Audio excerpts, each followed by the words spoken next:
అందరికీ నమస్కారం అండి.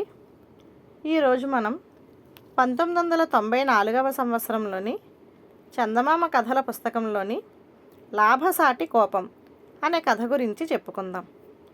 ఈ కథ రచించింది వారణాసి శ్రీరామకృష్ణ గారు. వల్లభాపురంలో పరశురామయ్య అనే పెద్ద భూస్వామి ఉండేవాడు. రూపంలోనూ మితిమించిన కోపంలోనూ ఆయన పేరుకు తగ్గ మనిషి. ప్రతి చిన్న విషయానికి కోపంతో అగ్గి మీద గుగ్గిలంలా మండిపడటం ఆయనకు అలవాటు. ఒకనాడు ఆయన మిత్రుడు ముకుందయ్య ఆయనను చూడవచ్చాడు. ముకుందయ్య గుర్రపు బండి దిగి 5 రూపాయలు కిరాయి నిమిత్తం బండివాడికి ఇచ్చాడు. బండివాడు ఆ డబ్బును రెండిన దోపుకొని గుర్రాన్ని అదిలించి తిరిగి అక్కడ నుంచి పట్నం కేసి వెళ్ళబోతున్నాడు. ఆ సమయంలో తన మిత్రుడు ముకుందయ్యకు ఆహ్వానం చెప్పవచ్చిన పరశురామయ్యకు 5 రూపాయలు రెండిన దోపుకొని వెళ్ళబోతున్న బండివాడిని చూస్తూనే తాడి ఎత్తున కోపం వచ్చింది. ఆయన బండివాడిని అడ్డగించి, ఏరా, పట్టణం నుంచి ఇక్కడికి బాడుగా 5 రూపాయలా? మేం ఎవరమూ ఏనాడు 2 రూపాయలకు మించి ఇచ్చింది లేదు. కొత్తవారిని కనిపెట్టి ఆయన నుంచి అధికంగా బాడుగ గుంజుతున్నావా? మర్యాదగా 3 రూపాయలు తిరిగి ఇవ్వు అంటూ గర్జించాడు ఆవేశంతో. బండివాడు ఒక్క క్షణం అదిరిపడి, అయ్యా, ఈయన గారు ఒకరిద్దరు బండివాళ్ళతో బేరమాడిన తర్వాతే నా బండిని 5 రూపాయలకు కుదుర్చుకున్నారు అన్నాడు వినయంగా. అదా సంగతి? మీ బండి వాళ్ళందరూ కూడబలుక్కొని బాడుగ పెంచేశారన్నమాట.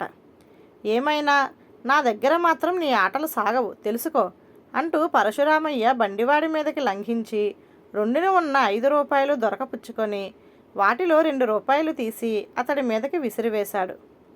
బండివాడు వినయంగా, అయ్యా, తమ వంటి పెద్దవారికి ఇది తగిన పని కాదు అన్నాడు. దానితో పరశురామయ్య కోపం తారాస్థాయికి చేరుకుంది.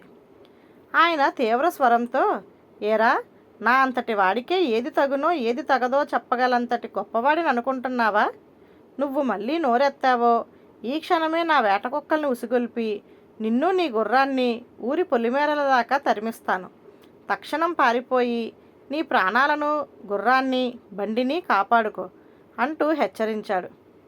అంత కోపంలో పరశురామయ్య అన్నంత పని చేయగలడని బండివాడు గ్రహించాడు.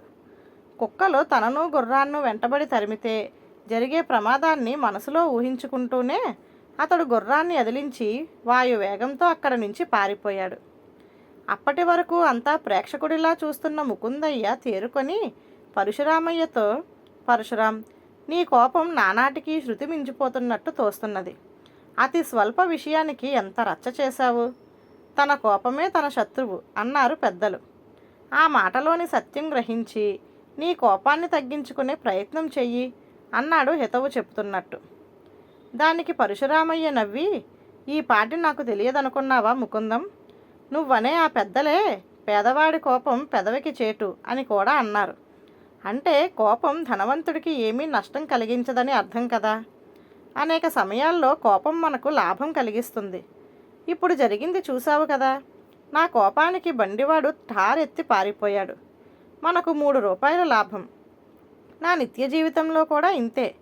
నా కోపానికి భయపడి కూలివాళ్ళు, పాలెగాళ్ళు ఎంత పని చెప్పినా, ఎంత డబ్బు ఇచ్చినా ఇదేమిటని ప్రశ్నించరు నన్ను.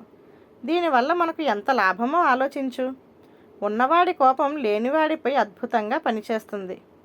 ఇది నేను అనుభవంలో చూశాను. అందువల్లనే నేను కోపం తగ్గించుకోకపోగా ఒక్కొక్కసారి అతిగా నటన కూడా చేస్తూ ఉంటాను అని ఏదో గుర్తుకు వచ్చిన వాడిలా కిందకి వంగి, ఇదిగో చూసావా ముకుందం, నేను అన్నదానికి సాక్ష్యం. నా కోపానికి హడిలిపోయిన బండివాడు తనకు రావలసిన 2 రూపాయలు కూడా తీసుకోకుండా మరిచి వెళ్ళిపోయాడు. మనకు 5 రూపాయలు మిగిలే అంటూ కింద పడి ఉన్న 2 రూపాయలను తీసుకున్నాడు. నువ్వన్న దాంట్లోనూ ఏదో రవ్వంత నిజం ఉన్నట్టు కనబడుతున్నది అంటూ ముకుందం కొంతసేపు ఏదో ఆలోచిస్తూ ఉలిక్కిపడి, పరశురాం, నీ కోపానికి హడలిపోయిన బండివాడు తన బాడుగ డబ్బులు తీసుకోవడం మరిచాడు. నేను అతడి బండిలో పెట్టిన చేతి సంచి మరిచిపోయాను. అందులో నువ్వు తెమ్మని చెప్పిన బంగారు నగలున్నవి. మొత్తం మీద నీ కోపం నీకు, బండివాడికి కూడా లాభించింది. నిజంగానే నీది లాభసాటి కోపం అన్నాడు. ఆ మాటలు వింటూనే పరశురామయ్య నివ్వెరపోయాడు. ఆనాటి నుంచి ఆయన చీటికి మాటికి ఆవేశపడకుండా తన కోపాన్ని అదుపులో ఉంచుకునేందుకు గట్టి ప్రయత్నాలు ప్రారంభించాడు. ధన్యవాదాలు.